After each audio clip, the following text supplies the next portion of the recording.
Assalamualaikum doktor.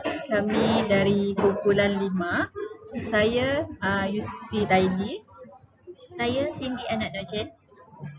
Saya Muhammad Najib. Saya Abang Hisham.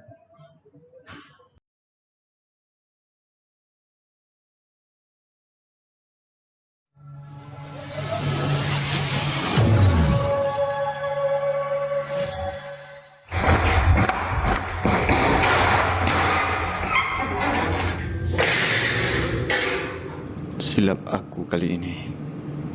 Kalaulah aku tidak buat kerja ini, semua ini tidak akan berlaku. Ini dokumen. Ini untuk kau.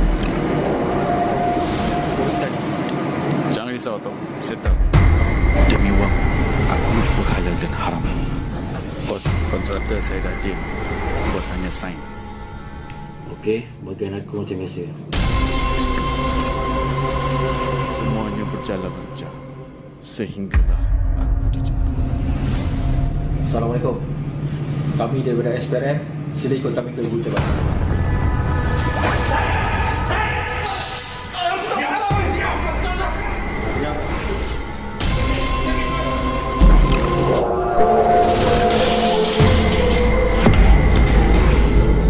Rasuah adalah satu kesalahan jenayah di bawah Akta Suruhanjaya Pencegahan Rasuah Malaysia 2009.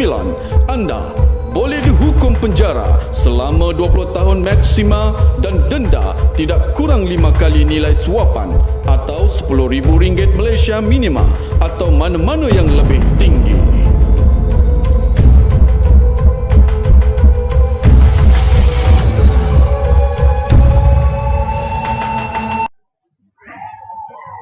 Video perangi orang tengah itu menunjukkan bahawa seorang pegawai atasan telah mengarahkan orang tengahnya untuk meminta rasuah daripada kontraktor, iaitu sebagai mangsa mereka lah.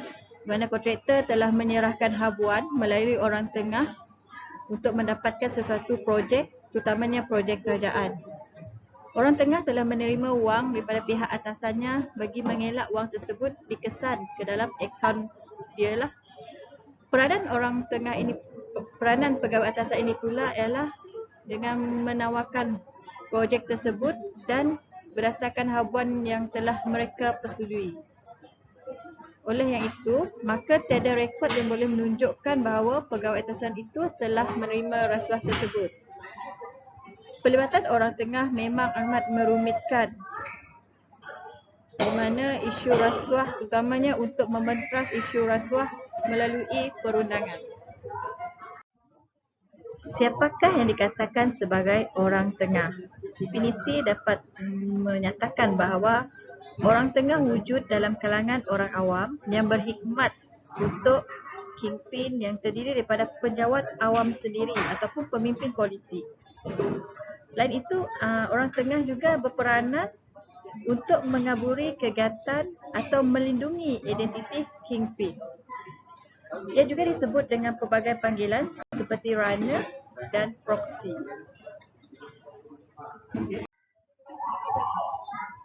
Okey, berikut adalah punca dan cabaran yang dihadapi oleh si pelaku.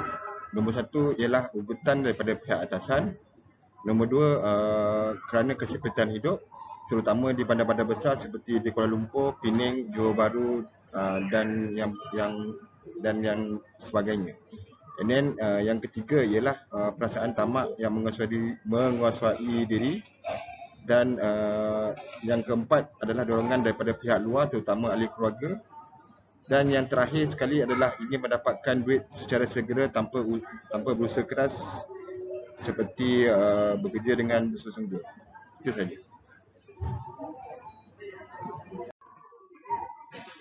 Langkah-langkah yang boleh dilakukan. Penjawat awam perlu mengisytihar harta dan boleh menjelaskan kenapa hartanya berlebihan berbanding pendapatannya.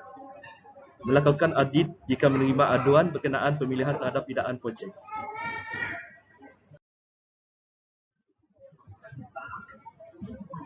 Berikut adalah prinsip etika yang kami cadangkan bagi kes tersebut adalah sokongan, halangan dan disiplin, inspirasi dan tunjuk ajar, dan pendidikan serta kefahaman. Bagi etika sokongan, pihak pegawai sepatutnya memberi sokongan positif kepada penjawat awam tersebut supaya menunjukkan sikap-sikap positif dalam melaksanakan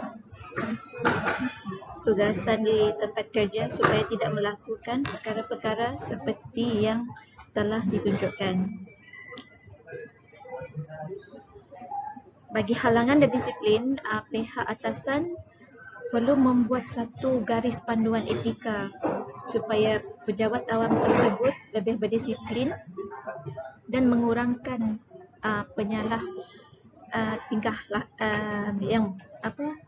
mengurangkan salah laku etika yang dia telah lakukan. Bagi inspirasi dan tunjuk ajar, pihak atasan perlu menunjukkan contoh yang terbaik dan tunjuk ajar yang sepatutnya kepada pejabat awam tersebut supaya kerja yang dilakukan lebih teratur dan tidak melanggar undang-undang seperti yang telah dilakukan. Bagi pendidikan dan kefahaman, pihak atasan perlu memberi sukatan pelajaran, contohnya sukatan pelajaran di peringkat yang tinggi supaya dia punya penjawat awam tersebut tidak mementingkan diri sendiri, supaya memberikan ilmu dan beretika dalam setiap apa yang mereka lakukan.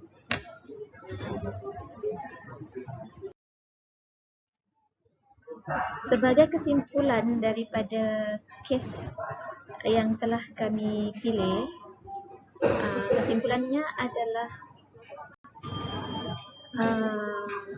golongan atasan sepatutnya memainkan peranan penting bagi memastikan golongan-golongan profesional mematuhi norma-norma profesional, memastikan integriti perkhidmatan lebih terjamin dalam pembangunan masyarakat secara umumnya, dan kepatuhan kepada kod etika membolehkan masyarakat menyanjung golongan profesional supaya tiada lagi kes-kes salah laku begini